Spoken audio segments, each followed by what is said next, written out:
Don't worry about the next, cause it's your boy Chris with the next, back with a spanking new podcast, The X Zone with Chris Sharp. And today's topic will be about Ashley Gonzales and that whole situation. But first, I want to shout out Alexander Dennings, Weed Shop, the Winona Dispensary. Get all your weed puff needs at Winona Dispensary. Check out his Instagram for more. Google Winona Dispensaries. It's in Minnesota, but he can ship worldwide. And he got all the good kush. You'll be like Snoop Dogg and Willie Nelson. Puff. Maybe no pass. Alright, so I want to get into the whole Ashley Gonzales situation. Now, I know she does not represent all Latinos, all Mexicans. You know, I have a lot of cool Mexican, Latino friends. We go way back when. Y'all know who y'all are. Shout out to y'all.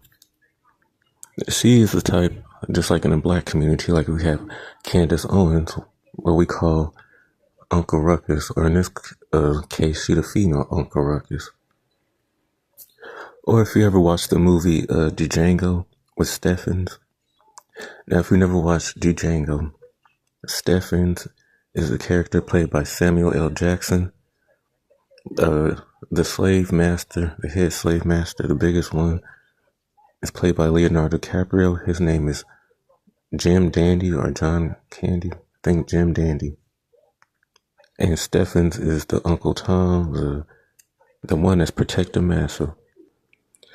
So she's just an all-down Uncle Ruckus. She thinks she is white. But like the white lady said on TikTok, I don't know how many more videos do I have to make telling you that your white proximity will not save you. We do not see you as one of us.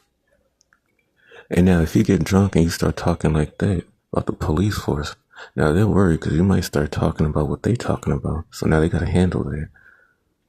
We will not save you and you're not safe with us. A 19-year-old Latino boy was lynched in Washington, D.C. outside of the police Houston department. And y'all go watch that lady's video. It's all over. It's retweeted. It's all over. And that was the white lady was saying.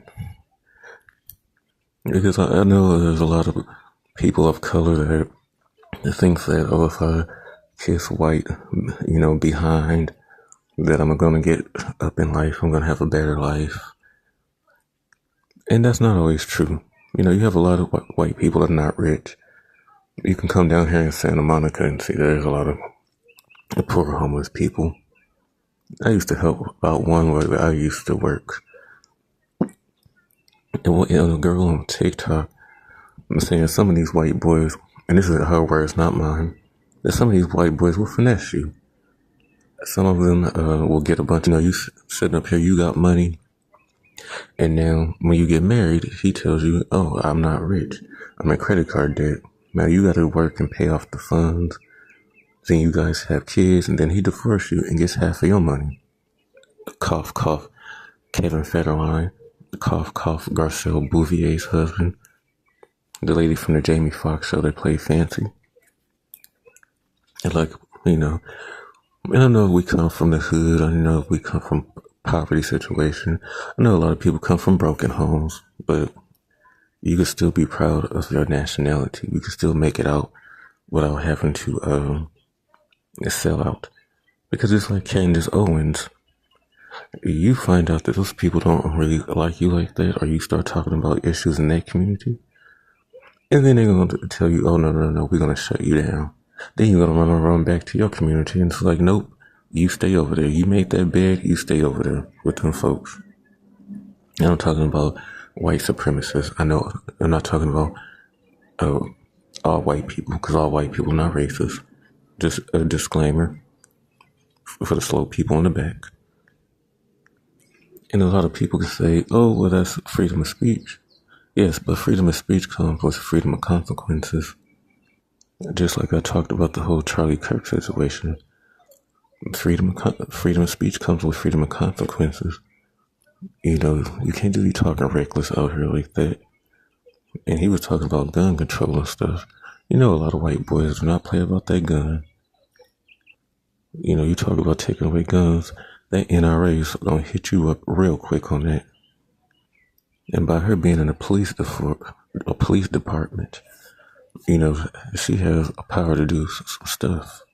Like, you can be racist all you want to. You can be racist behind your closed doors, but, you know, we have a problem as people of color, for black people. Like, if you're in politics, you're a police officer, you know, you own a corporation with jobs, we have a problem with that because you're trying to stop bags, you're trying to alter people's lives, even take people's lives. And we're going to talk about that.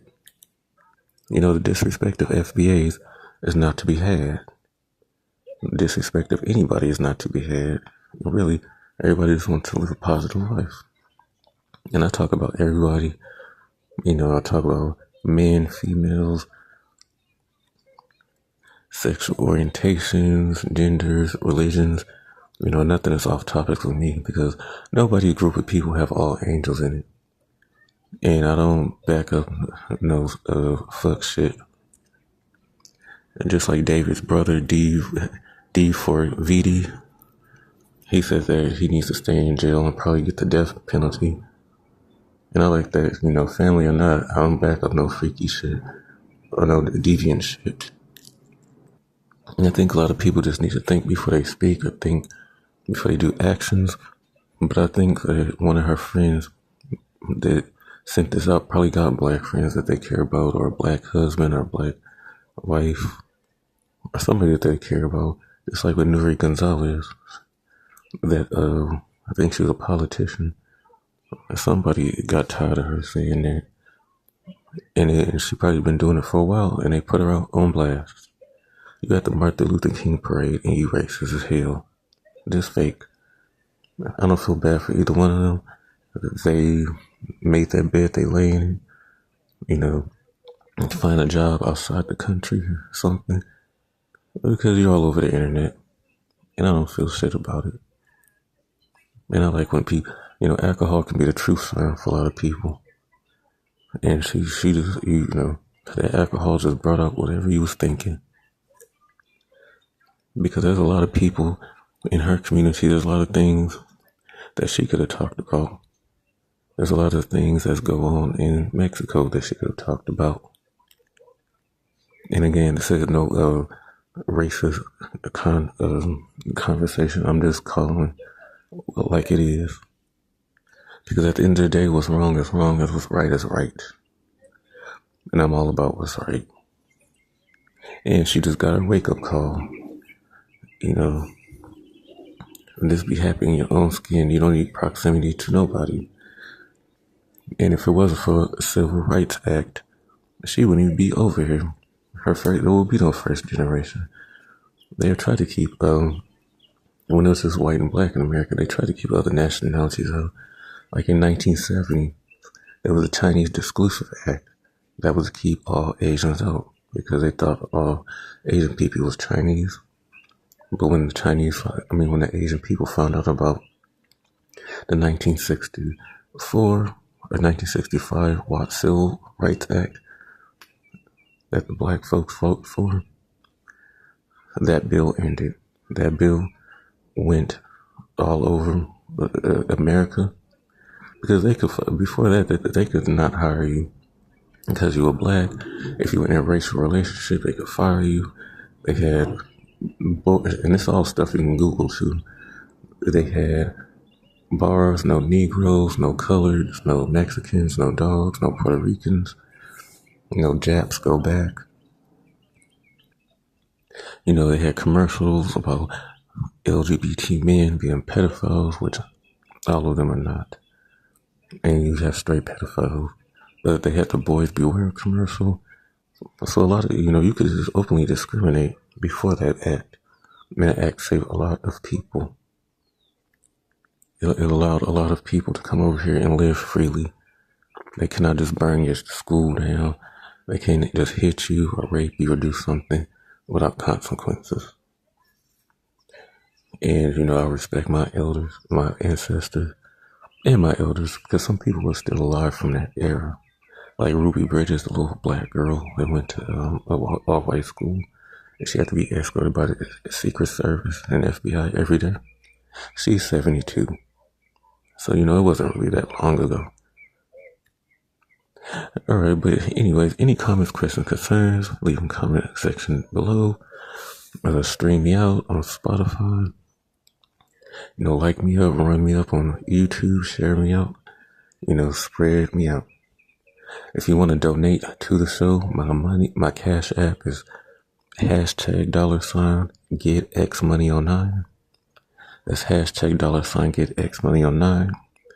I could use that money for advertisement because let's face it, 2020 and beyond, everybody's and their mama and daddy got a podcast. So I really need that push to be out there. Until next time, this has been your boy, Crispin X. Peace.